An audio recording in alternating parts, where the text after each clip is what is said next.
الله أكبر الله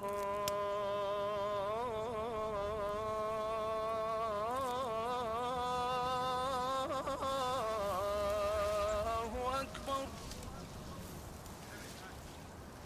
عم يشتمخوا من ريحتها. هلا انت روحي اذا متى ما في حشيشه شمي شوي، بيفتح قلبك هيك ومخك، بتصيري تفكري اكثر، بتصيري تسالين سؤالات بسيكولوجيه، سؤالات فلسفه.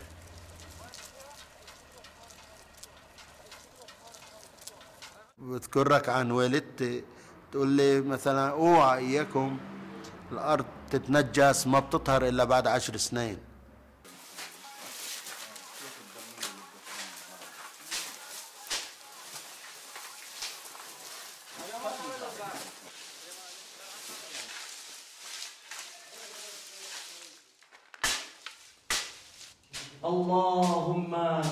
اللهم من علينا بالفرج العاجل يا الله يا الله. رحم الله من أهدى الفاتحة مشفوعة مع ذكر محمد وآل محمد. اللهم صل على محمد وآل محمد. الحمد لله الرحمن.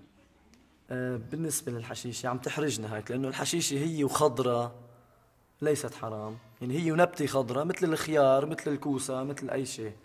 أما الاتجار فيها وتصنيعها مثل الطحين هذا حرمه الفقهاء لأنها مسكر جامد. يلا هلا بنحكيهم بنرتبهم.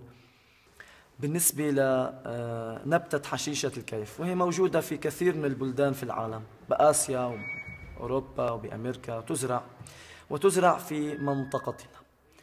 أما دوافع زراعتها فهي كما يرفع الأهالي شعار حرمان وغياب الدولة وغياب الزراعات البديلة.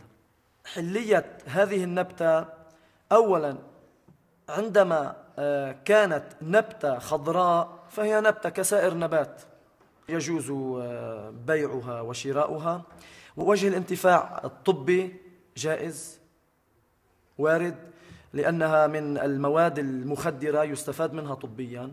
وأما حينما يصنعها المزارعون يعني تصبح بودرة مثل ما بيسموها، فهنا يحرم استعمالها الشخصي كونها مسكرا تتلف بعض الخلايا وتسبب ضررا للإنسان، والإسلام لا يحبذ الضرر للإنسان، فهي محرمة من هذه الجهة.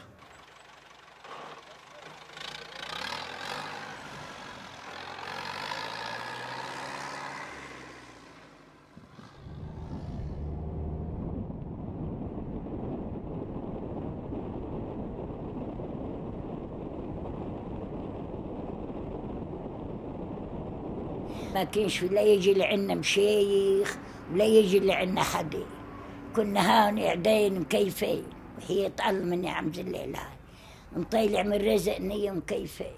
كان عنا ما نحنا ما نعرف لا ولا نزرعها، بيجي واحد مسيحي بيجيب لنا هون كيلياي وبيزرعون تجربة، وقاموا زرعوه سنة على سنة، بالاخر عرفت الدولة، صارت الدولة كيف احنا فيها.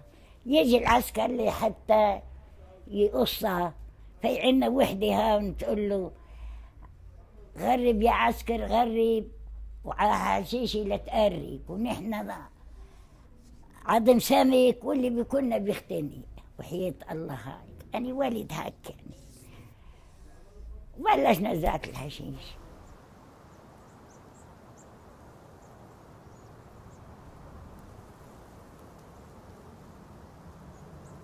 انت ضايقتيها شي مرة؟ لا ما ضايقتيها؟ لا فهذا اللي معه سكري بيعملها مثل الحديها مثل حتى العديس بحطها تحت لسانه ومعه سكر. ايه بس في شباب صاروا يشربوا، ايه بيشربوا طبيعي. اسلامي ربنا محللناش اياها. الحرام عند العملة الهاول طالعين جديد المشايخ ان هيدي حرام، بس حرام اللي بيشربها هي ما بتضر بس بتسكر الواحد سكر. بس نرى الدار. بس عايش يعني هاي مشيخنا محرمينا. بس المحواوج سمع يا أخي يعني شو ضرب الجوع. أنا أحكي لك يعني.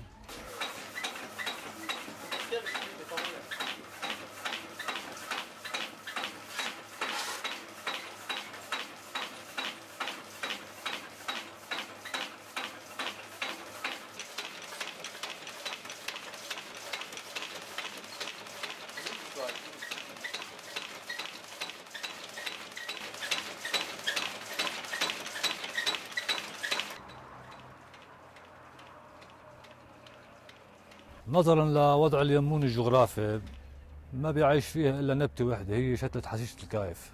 ما بنعرف نزرع غيرها ولا رح نزرع غيرها. كل شيء الدنيا دنيا بدنا نضل نزرعها، بتتلفها الدولة بتتركها الدولة باقيين فيها. وهي اشرف شتلة، هاي شتلة الجنة. لما حواء نزلت على الارض وقال لها رب العالمين نهاهم عن هاي الشجرة، هي شجرة الحشيش، مش تفاح، مش صحيح. الحشيش انه شتلة مباركة.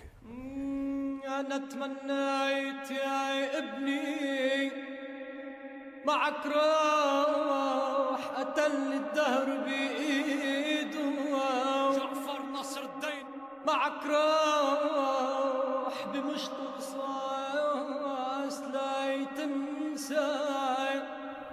الحشيش حلال لأنه بالقرآن الكريم ولا آية مرقت معي وقد حرمنا عليكم الحشيش أبدا.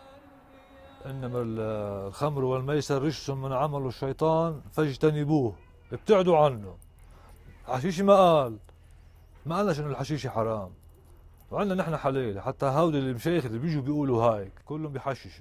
حتى أنور السادات مرة على كم ديف لكن شاربين حشيش، والحشيش ليموني خصناص مش من حشيشي غيرها. الحشيش بتفتح الدماغ، اسمها حشيشة الكايف، بتفتح الدماغ، بتخلي الواحد يصير ذكي، بتخلي الواحد يفكر أكثر، بيعطي إنتاجية بالشغل أكثر. نحن بنزرع حشيش. شافلي من الباعة بتسوى ألف جنة عدن. ابن بعلبك ما قتل وما سرق إلا لازم ينقتل وينسرق، وابنك ما حرق إلا لازم ينحرق. هو الوحيد اخترق نظام يسرق